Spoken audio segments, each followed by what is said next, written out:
Hi, this is Jody again. Just to show you one of my fan blocks. It's a traditional stack and slash where you cut the whole stack up at once, shuffle each section, and then sew them back together. This one is not mobile. Once you start cutting it, you gotta sew the whole thing together. Don't let the cat get in it, don't go answer the phone, unless you have something to place on top of it to keep it in order. This is the fan block, which is what I'm gonna show you. And it's one of the many designs that I have, but it's one of those that you cut it all up at once. You're going to take your stack of fabrics that you have selected, and you can watch my other videos to see how to do that.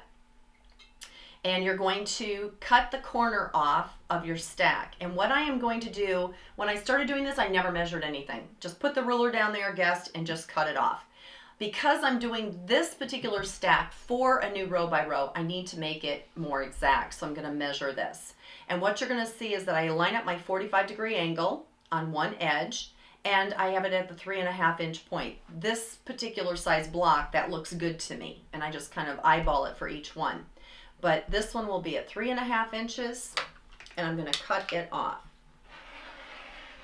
Okay, and then I'm going to set that aside.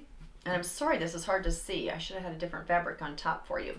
But you're going to take this, and I'm going to kind of eyeball about thirds here. So I'm going to guess probably it's coming in at 2 inches. And I don't literally take a tape measure. I mean, a lot of people literally try to measure this 2 inches, line it up, and do it that way. I literally lay the ruler down, and I go to the 2-inch line, and I kind of decide where I'm going to put it. And I'll shuffle my rulers around. I think I'm going to do 3.5 from this corner here and 2 inches from up here. And all I'm doing is lining it up at the 2-inch and the 3.5 inch, and I'm making sure my rulers line up in the middle.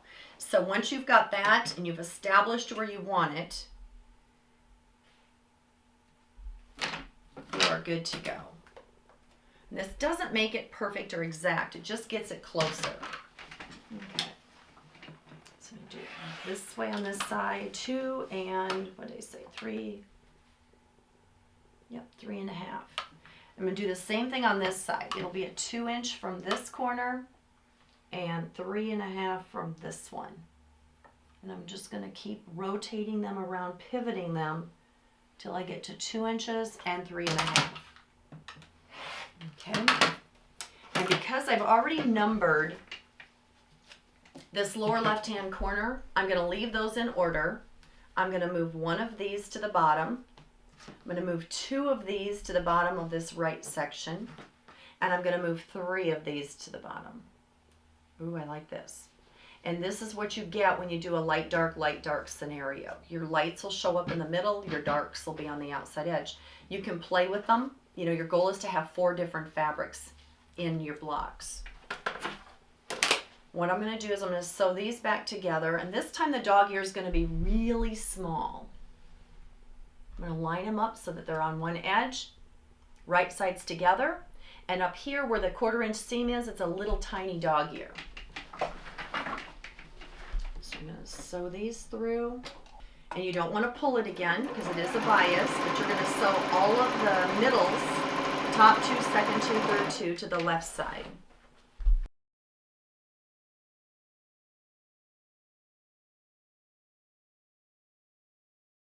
Okay, the beauty of this is that we do not have to press it yet. When you're doing different seams, different sides, different edges, just keep them in order.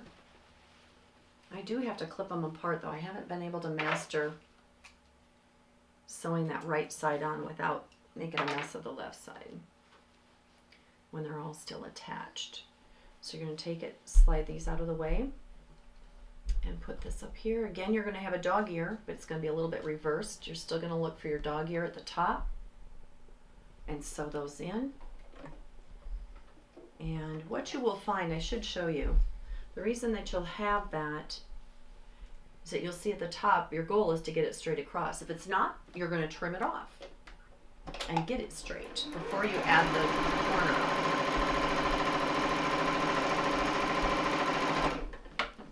Once we get these done, we're going to take them to the iron and we're going to press them. Again, as you can see, they are still attached, and I'm going to leave them that way until I get to the ironing board. and keep them in order.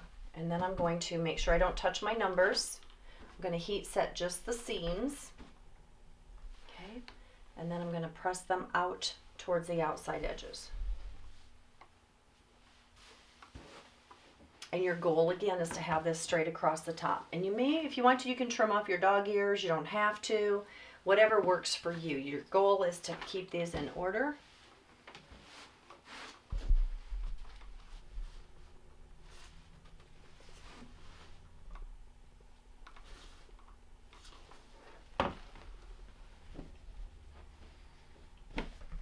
And you'll notice I'm not ironing.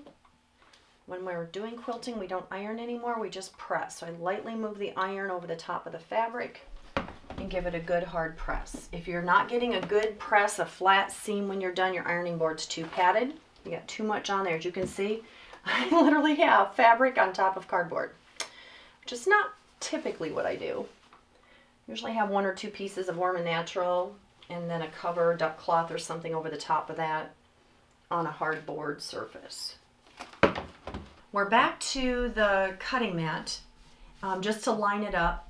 And what you're going to do is, if your seams, or if everything's pretty clean across the top except for the dog ears, I just put my piece over, flip it over and sew it. If it needs to be trimmed up, this will be the time that you're going to line up your ruler and trim them up so they're clean edges. And I just literally put this, flip it over right sides together, the corner down, and just kind of center it. Eyeball it, center it, keeping in mind it's a bias edge and it will stretch, so you don't want to play with it too much. And then just sew it down.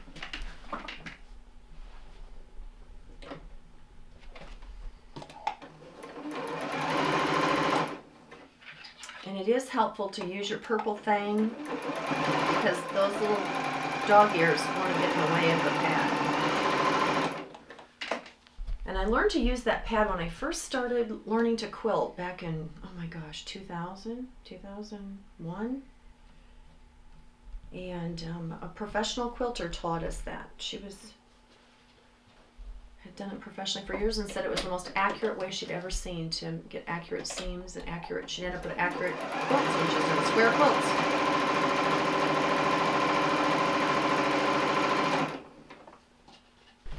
Okay, once these are all stitched on, you will see that you have a beautiful fan block.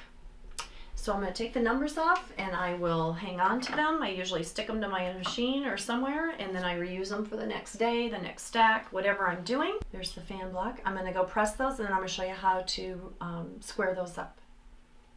The fan block that we just made is featured. It's one of the original blocks I created and designed in the Sunshine and Rain Showers.